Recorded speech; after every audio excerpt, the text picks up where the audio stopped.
And now the news for the East Midlands. I'm Dominic Heel. Good afternoon. Figures obtained by the BBC show 500 people in our region have died from an asbestos-related cancer over a 3-year period. Derby has emerged as a hotspot for mesothelioma, with one union saying it's linked to the city's legacy as a railway hub.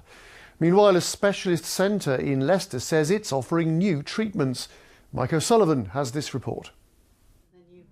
Retired vicar Richard Bailey and his wife Marilyn from Walton-on-Trent in Derbyshire were told he had mesothelioma in April 2015.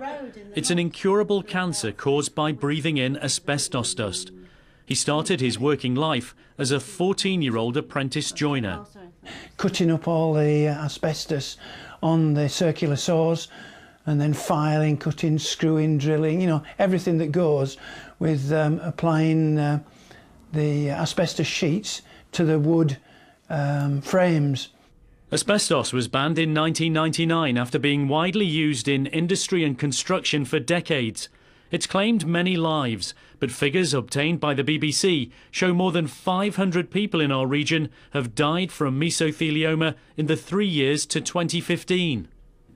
Derby has emerged as a regional hotspot, with 30 deaths in that time, more than any other city or district. A union official told me he believes it's linked to Derby's industrial legacy, especially train making.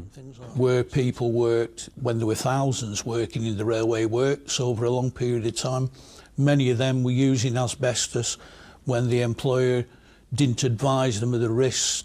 A specialist team based in Leicester is offering treatment through new clinical trials. Year on year, the incidence in the UK is still increasing, and we're about at 2,600 cases a year. When I first started working with this disease, we were about 1,500 cases per year.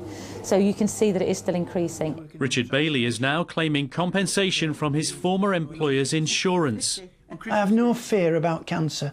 I have no fear whatsoever about dying. I'm not bothered about that. All I'm really bothered about is that I can provide for my family, and particularly my wife, should the time come when I submit to the cancer. Yeah. Cases of mesothelioma are expected to reach 3,000 a year. Mike O'Sullivan, BBC East Midlands Today, Derbyshire. A BBC investigation has discovered that NHS prescription medicines are being sold on the black market across the East Midlands. The illegal trade involves patients requesting repeat prescriptions for drugs they no longer use to sell on.